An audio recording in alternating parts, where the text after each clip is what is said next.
Hello and welcome to SRIRAM's IAS. We hereby are in the continuation of this series of Indian economy in which we are covering the Indian economic book by SRIRAM sir himself chapter wise.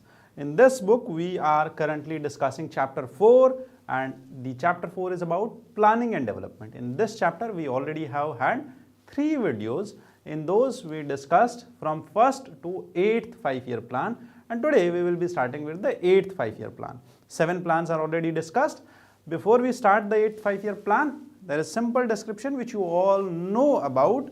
This is the QR code for Telegram channel and this is for Google Form mentorship. If you want to arrange your mentorship, you can scan this Google Form. And there are contact details also. If you want to connect with me, if you want to talk about anything about your preparation, you can contact with me also. Now, moving ahead, it was 1990s which was the main turning point for Indian economy. Now we all know that 1990s we had our major reforms and we adopted the mixed economic model. We already have discussed that mixed economic model means that we have integrated both the capitalistic and socialistic patterns. That is, we have market to somehow or to some extent regulated by government and government acting as a facilitator for the market and government providing only the essential services. There is minimal role to the state.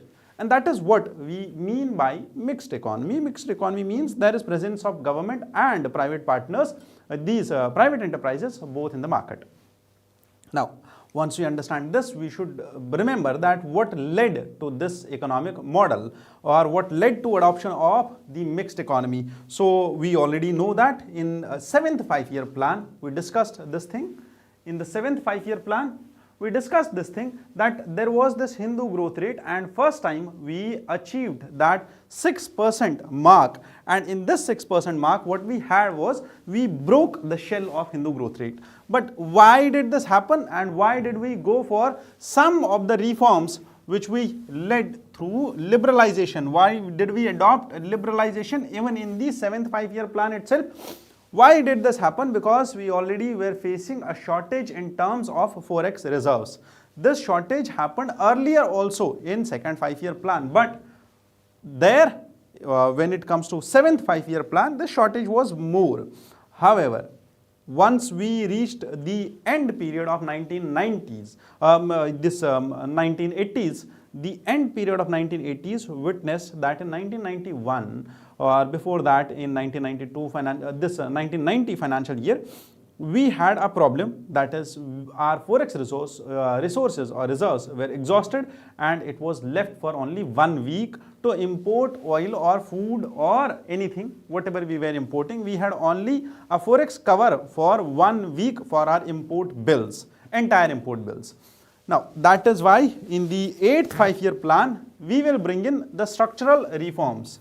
The structural reforms, first of all, India took a loan from IMF in order to bail itself from the BOP crisis. What do we mean by BOP crisis? That is, our forex reserves were depleted and they were less than $1 billion. Less than $1 billion. There was one more problem, that was twin deficit of budget and current account both.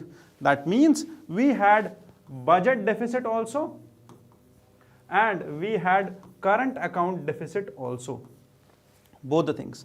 It means in the domestic economy also there was crisis and in the external sector also there was crisis, which means we were incurring deficit at 2 fronts.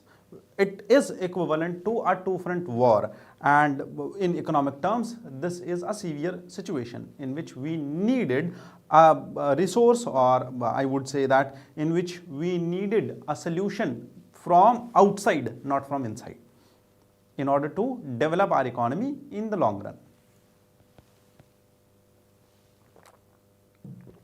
Now, remember that this 8th 5-year plan, its target growth was 5.6%. This was the target. And what we achieved was 6.8% was the actual growth which was achieved. It means that majorly we grew by good numbers in this 8th 5-year plan because of the structural reforms which Indian economy had. Major objective was to control the population growth, to reduce poverty levels and generate employment, because employment is the panacea for poverty reduction, strengthen the infrastructure and institution building. We need to strengthen infrastructure, we need to build institutions, involve Panchayati Raj institutions, Nagar Palikas in rural development and municipal bodies in the urban development. We need grassroots level democracy, grassroots level development. We need local participation, grassroots participation into the process of development. Understood? India became WTO member on January 1, 1995. Panchayati Raj institutions were given constitutional status in this era. Understood? Are we done with this? 8th 5-year plan, it was not just this. The plan was already postponed by 2 years, which we remember, 78, and this, it was postponed by 2 years, 90, 91, 92, 92 to 97 was the 8th 5-year plan. Why did this happen? Because there was balance of payment position, which we already discussed. Widening budget deficit was there, recession was there in industry, and inflation was rising. That is why our domestic economy was in crisis, and our external sector was also facing the same problems. The plan undertook drastic measures to contrast or combat the economic situation. Undertook an average growth rate of 5.6% by introduction of fiscal and economic reforms, including liberalization under the Prime Minister Shri P.V. Narasimha Rao. So actual growth which was achieved was 6.8%. Now remember some of the major economic outcomes which we had during 5-year plan, 8th 5-year plan were, first we had rapid economic growth, that was highest annual growth rate ever we had so far. From independence 1951, from the first 5-year plan till now, we never had a growth rate of 6.8%. This was the first thing which happened. High growth of agriculture and allied sectors. Manufacturing also grew. There was growth in exports and imports. That is why even today Indian government is focusing on increasing our exports. We are focusing on increasing exports more and more. It was achieved even though the share of public sector in total investment had declined considerably, about 34%. What does this mean? That share of government or share of public sector in total investment, it means government is now decreasing its investments. Government is now decreasing its investment. What does that mean? Government is decreasing its business to do business.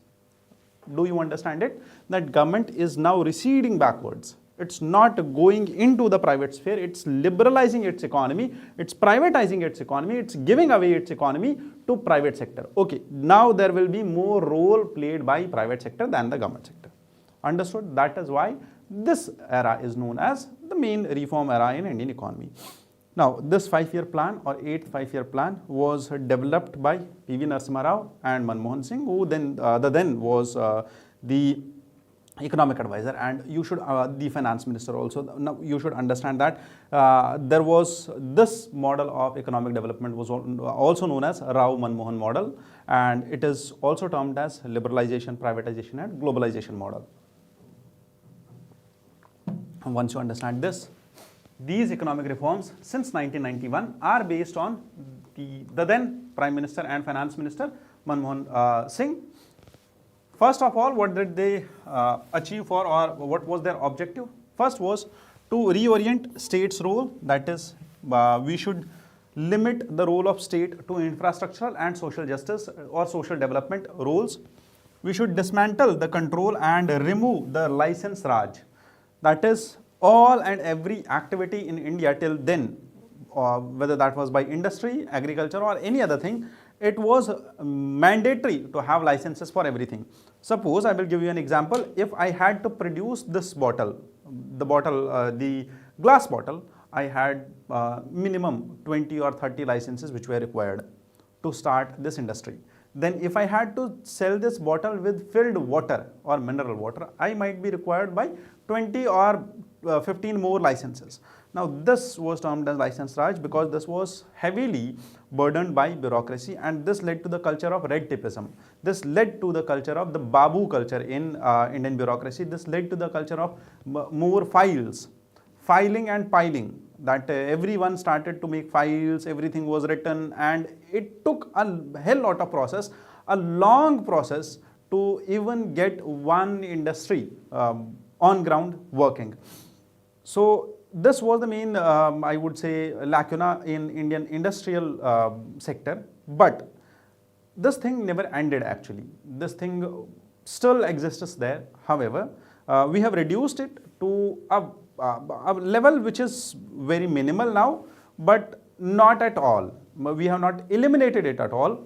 Still we require licenses because, for example, if I tell you that if I am selling a water or if I am selling, for example, this oxygenated water or carbonated water or simple water or mineral water, I should be at least having some of the licenses from ISI, from I would see FSI, I would be required a license from BIS standards, I would be required a license from I would say pollution control board. Now why is all of this required? In order to understand or ensure that a wrong product or a contaminated product or an impure product is not being served to public, and if it is so, then public will remain healthy and there should be nothing such led freely in the market which will hamper or destroy the public health.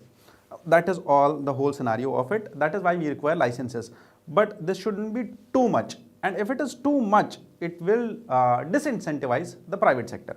Understood?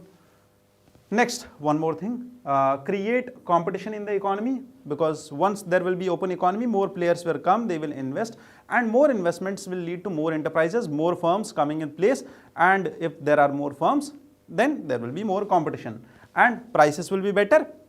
People will get good quality products. Global integration, we will integrate our economy with global economy. We will open up our economy for FDI and FII, both for import and export, both. It was a sorry, the import and export was there. FDI, FII was very much limited, but presently we have largely, I would say, majority of the sectors of Indian economy, majority of the firms, majority of the sectors, and sorry, majority of the areas, industries, firms, they have been liberalized for and globalized also. Everyone can invest in FDI for 100%, even 100% through automatic route is also allowed in majority of the sectors. Even this year also we discussed about insurance sector in budget, that insurance sector should also be allowed 100% FDI, and 74% is currently where we are standing. Now what were the results of LPG reforms? We need to remember it.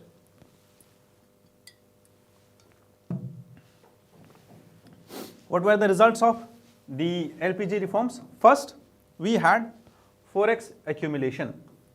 Our forex reserves grew, and these forex reserves started accumulating. We started saving forex, and till now we have around $600 to $700 I guess million in $6 to $7 billion of forex reserves which we currently have. I guess this number was a bit back, 1 or 2 months back. I don't remember the right now, but yes, it is somehow around this 6 to 7. Foreign flows increased, FDI and FII also increased. Competitive economy was there, global competition, and exports started to grow. And currently, if you see, our trade and our goods exports, if you see, we have trade balance, or I would say that we have trade surplus with majority of the countries of the world. Not majority, but yes, largely some of the countries. Like for example, with USA, we have a trade surplus of,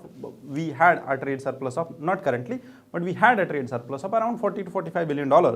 Now, that is how India achieved its exports, or export, I would say, export strength. But these exports were restricted in terms of goods or visibles. In terms of invisibles or services, we are having more exports because our economy is service-led economy, and that is why our service exports are more than goods exports. And in service exports also, the growth in service exports this year in 2025 exceeded the growth in trade exports. That was for the first time in many of the years past.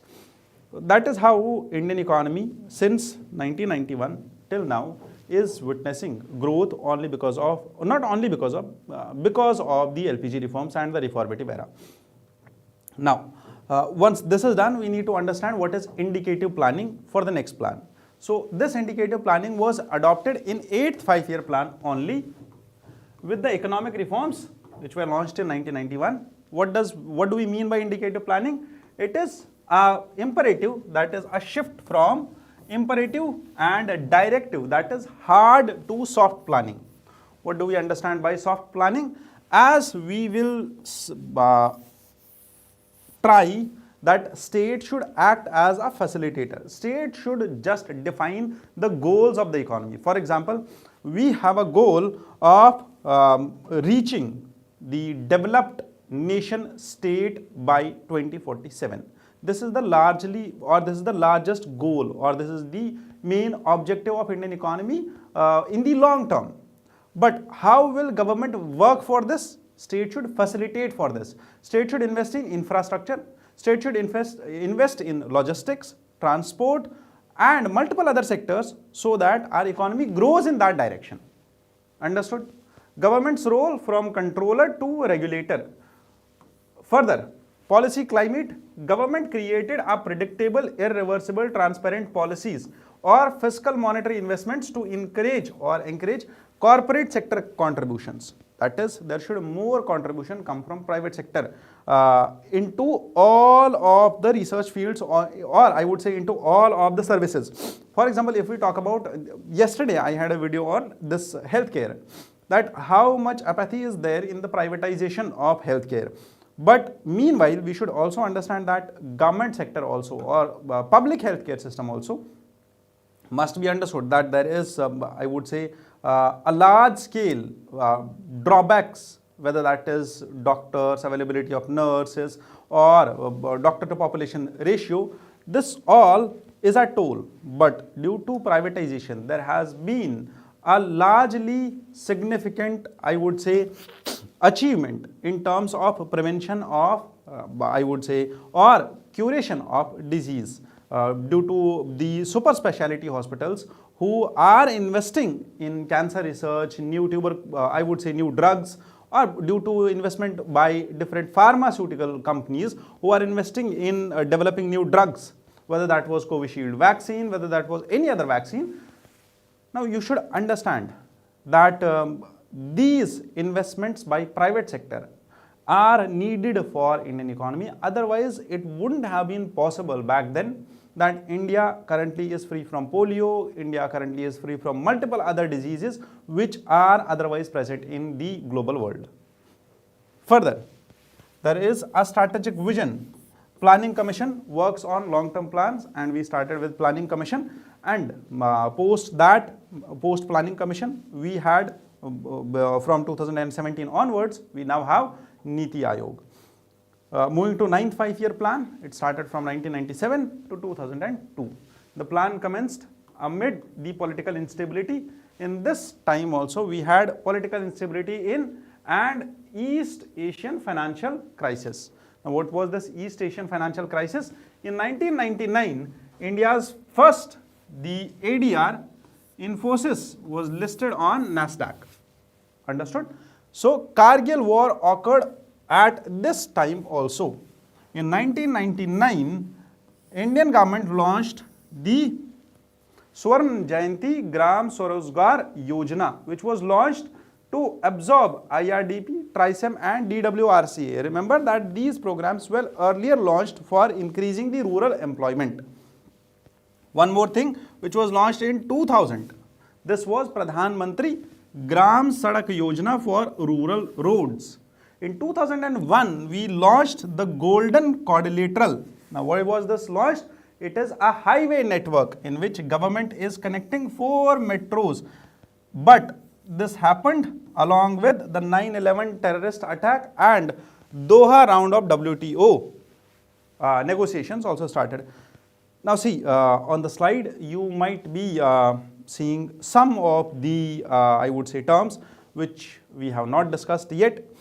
First of all, this was the era in which the first thing happened, that was the Kargil war for India. Second thing which happened was the 9/11 terrorist attack in the, I would say, in which the Twin Towers were destroyed. Now, this led to main, I would say, instability in the political arena of the globe, and everyone started to talk about terrorism. Everyone started to talk about the, because this is something which we are facing currently more. It started from 9/11, it increased, or it witnessed the global presence of terrorism was from 9/11, but post that till now we are witnessing this growth in these incidents. A higher number of these incidents, and there is a more discourse about terrorism at the global level. It started back then, and it coincided with the East Asian financial crisis also, in which multiple banks got bankrupt. Now, remember this thing, that this was the era when Indian government had to think about the plans which we had set in 8th five-year plan. What was that plan? State as a facilitator. How will state facilitate growth? State will start facilitating growth by providing infrastructure. What kind of infrastructure is there? Golden Quadrilateral Highway Network. Swarn Jayanti Gram Swarozgar Yojana. For what? For rural livelihood. Pradhan Mantri Gram Sadak Yojana. Not only national highways, but also rural roads. There was privatization of public sector undertakings. Disinvestment started to begin in previous plans. Nuclear tests were conducted in 1998. This is also something in which the Smiling Buddha operation was launched, Pokhran 1, Pokhran 2. Now, this was the era when Indian economy actually started, not only economy, when India started to make a position at global table or diplomatic tables around the world. This 9th five-year plan was prepared under the United Front government, which focused on two things. One was growth with social justice and equality. This aimed, or the aim of it was dependent on the private sector, that is, we need to facilitate private sector more and more, and it asked, or it tried to attract more the foreign direct investment, and state was envisaged to increasingly play the role of facilitator. As we discussed earlier also, that state will be playing the role of facilitator now. One more thing which you need to remember, that India started, or Indian government started to invest in education, health and infrastructure, while as private participation was likely to be limited in these sectors. However, the assigned priority to agriculture and rural development with a view to generate adequate production, employment and eradicate poverty, this was also kept in place. That is, we still were focusing on agriculture to eradicate poverty and generate employment. Now, the same question, remember, now the same question, that how agriculture and rural development, remember, how agriculture and rural development can help us in generating production, employment and eradication of poverty. This was the question asked by UPSC mains. Clear? The target growth was 6.4%, however, this was not achieved, and only 5.4% growth was achieved because we already discussed there was instability in the world, particularly in the Asian region. Then came the 10th five-year plan from 2002 to 2007.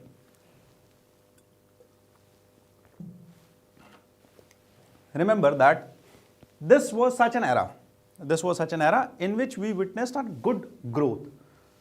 8% was the target annual growth for GDP in this plan. Clear? 5% poverty reduction was to be achieved by 2007.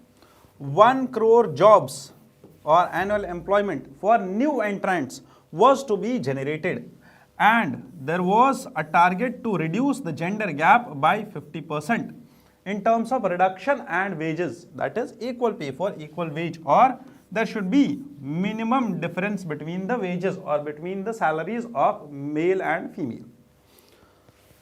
Now, once this plan started with a drought which was there, a severe drought from 2002 to 2003. Second, the GDP plunged to 4%. We started that we will have a growth rate of 8%. We will have a growth rate of 8%, but GDP plunged to 4%. but then exceeded 8% next year due to base effect. What is this base effect? Do you recall it? Do you remember it? We already discussed that what is base effect? Base effect is when we discuss that how much percent growth are we achieving. For example, if we had to achieve 4% growth, it means that we are comparing GDP of 2002, for example, with 2000 and I would say 1990. But if we change the base year, for example, if we change the base year 2002 in comparison to 2000, a year, for example, a year in which there was very less growth, because we had only 5.4% growth. If we compare these two numbers, or if we compare these two numbers, the base effect will change, the growth numbers will change. Narega, do you remember Manrega? The Mahatma Gandhi National Employment Guarantee Act. Do you remember this? We had 100 days of work or guaranteed employment in this, but this was recently reformed to by SRIRAM bill, and now we will be providing 125 days of work for or guaranteed work employment. But there are criticism. You must read this bill. There is a very severe criticism going around this bill. You should read it. First was this. Next, National Rural Health Mission was launched, so that we have, I would say, vaccination, medicines distribution should be easily done. Economy grew by 7.8%. The target was 8%, but economy grew by 7.8%. So that was 7.6% was the actual growth. Sorry, not 7.8, but 7.6%, which is mentioned by the official document of government. Now remember one more thing.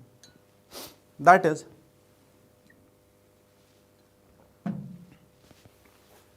that this 10th 5-year plan, it recognized that economy can't be the economic growth can't be the only national priority, but we should have at least monitorable targets for few key indicators, and these were 11 indicators of development. What were these indicators of development? For example, the first indicator was gender gap. Gender gap in terms of literacy and wage rate. Even there was to be achieved, that we have to achieve. This was a goal or an indicator to be set. A reduction in infant and maternal mortality rates. How many people or how many infants are dying in the first year? How much maternal mortality or mortality, how many mothers are dying during pregnancy or during the labor or during the delivery. Improvements in literacy, this was to be achieved. Access to potable drinking water. Cleaning of major polluted rivers. Governance was described and considered as a factor of development. And state's role was about planning. And this was to be increased. That state should plan more rather than execute. With greater involvement of Panchayati Raj institutions, state-wise breakup of targets for growth and social development sought to achieve balanced development of all the states. Now remember that till the past 2 or 3 plans, we had till 1990s, we had a limited role of states. Now hereby we will witness a beginning of competitive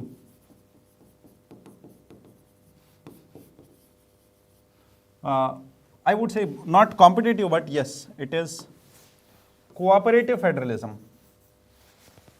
We will see a beginning of cooperative federalism.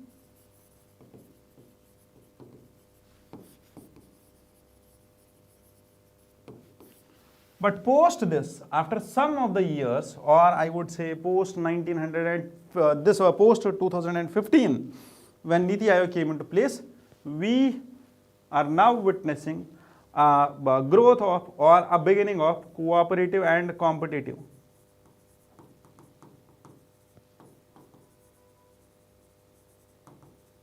Competitive federalism. Understood? Now, the 11th 5-year plan from 2007 to 2012. 10th is done. 11th 5-year plan from 2007 to 2012. It was towards faster and more inclusive growth, and same thing was asked by UPSC, the theme of this plan. What was the theme of this plan? What was the name of this plan? This was asked by, I don't remember exactly was it asked by UPSC or some of the state PCS, but I do remember that it was asked.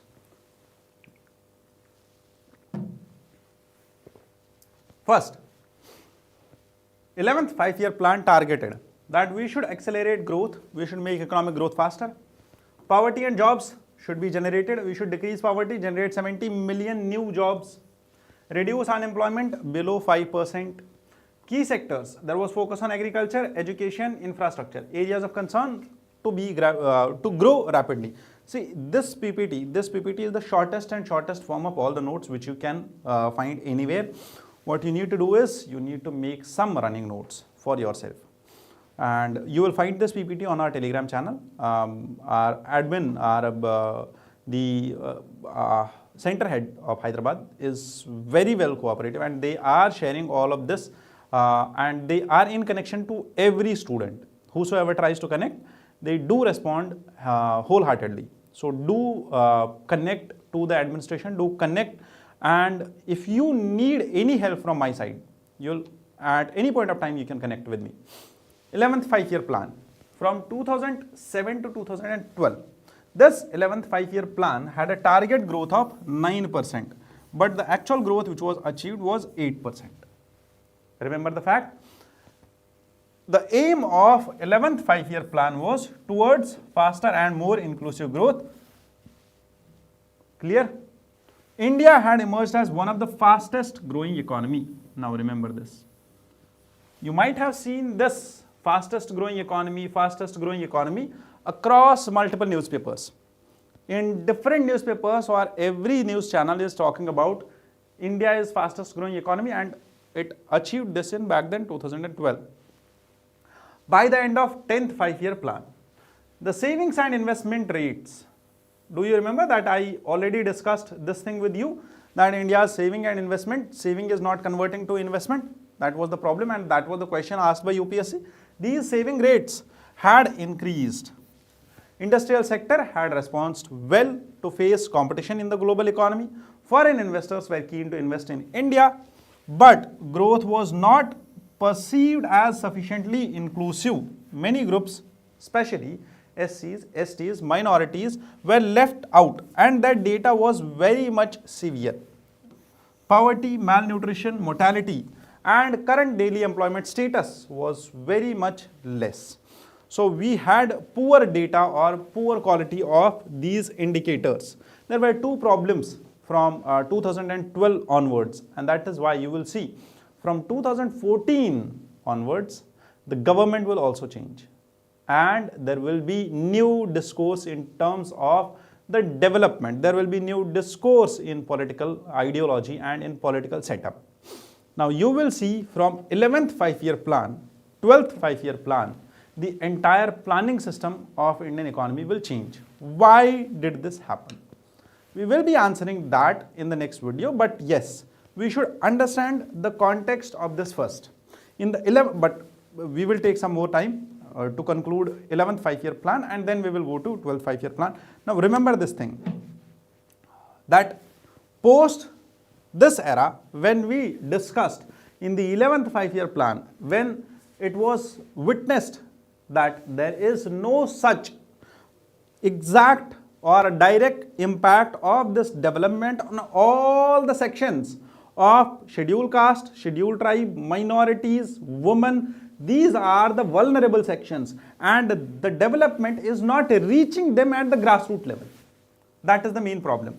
So that is why from 2014 onwards there will be a discourse of inclusive development, not inclusive growth. There will be financial inclusion, inclusive development, and everyone will start talking about this, because the data which Economic Survey 2018-19 said that data is the new fuel, and that was witnessed back then in 2012, that data is the new fuel. There was high mortality, malnutrition, poverty, daily employment, and that led to a new thinking in Indian economic planning, that how should we plan our further growth.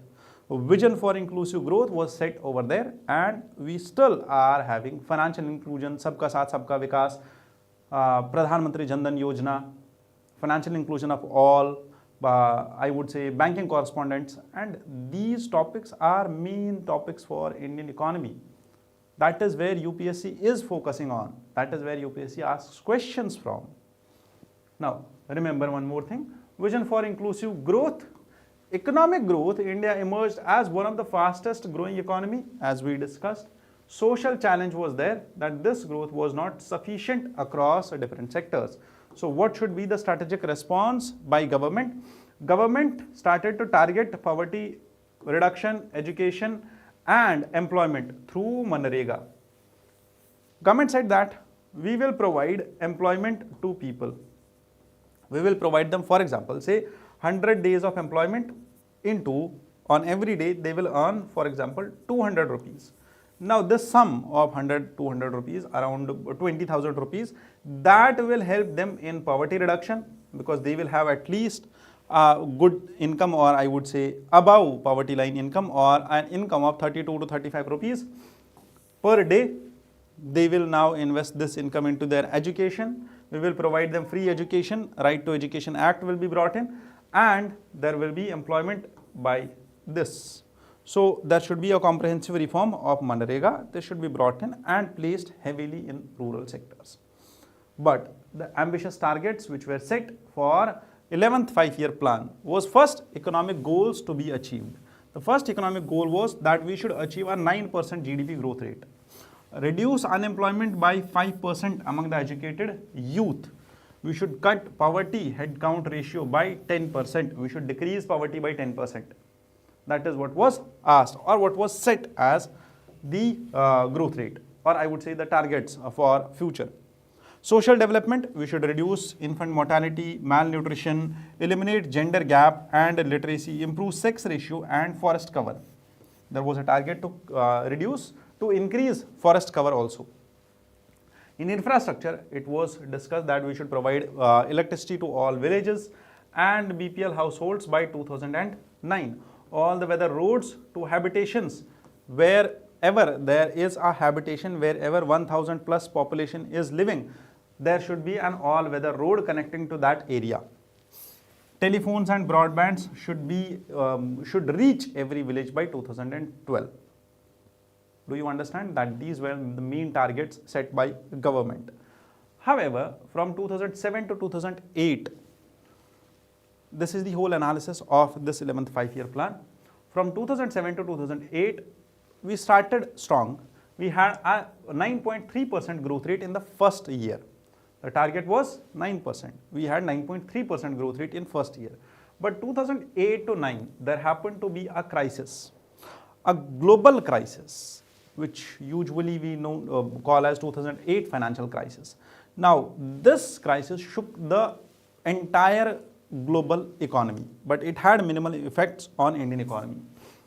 But this still decelerated our growth to 6.7%. We will be discussing this global financial crisis, but later on in the next chapter. In 2009 to 11, the recovery happened. Rebound to 8.6% and then to 9.3% growth rates were achieved. However, in 2011-12, second slowdown came and there was European debt crisis. And this debt crisis is something which is about to happen this also again also by USA and all. And further our growth decreased to 6.2%. The overall performance of 11th 5-year plan was 8% of the GDP growth rate was achieved. Agriculture grew by 3.7%, industry grew by 7.92%, and services increased by 9.7%. That was the growth which was achieved by 11th 5-year plan. Clear? However, we achieved some of the social progress. We achieved poverty reduction, and poverty reduction which was set to be decreased by 10%. This was achieved by decreasing poverty by 1.5 percentage points per year between 2004 to 2005 and 2009 to 2010. From 2004-05 to 2009-10, twice the rate of previous decades was achieved. Investment in savings, yes, domestic savings averaged at 33.5% of GDP. It means savings increased and investment also increased to 36% of the GDP. Slightly below the targets, but yes, strong performance was there. Fiscal challenges which were there in the 11th five-year plan, that is, we led the economy for expansion. These expansionary measures to counter global slowdown increased the fiscal indicators. There was price stability, and oil import costs do have always created a problem for the domestic economy, but yes, they were curbed. Now, we hereby conclude the 11th five-year plan. We will shift to 12th five-year plan in the next video, in the next lecture, and till then, I wish you good luck. Thank you for being here. If you need any help, if you have any confusion in this lecture, if you want anything to be repeated, if you want anything to be explained more, do comment below, comment your questions in the comment sections, and I'll be checking that. We will be incorporating all your feedbacks and questions in the next video. Thank you. Jai Hind.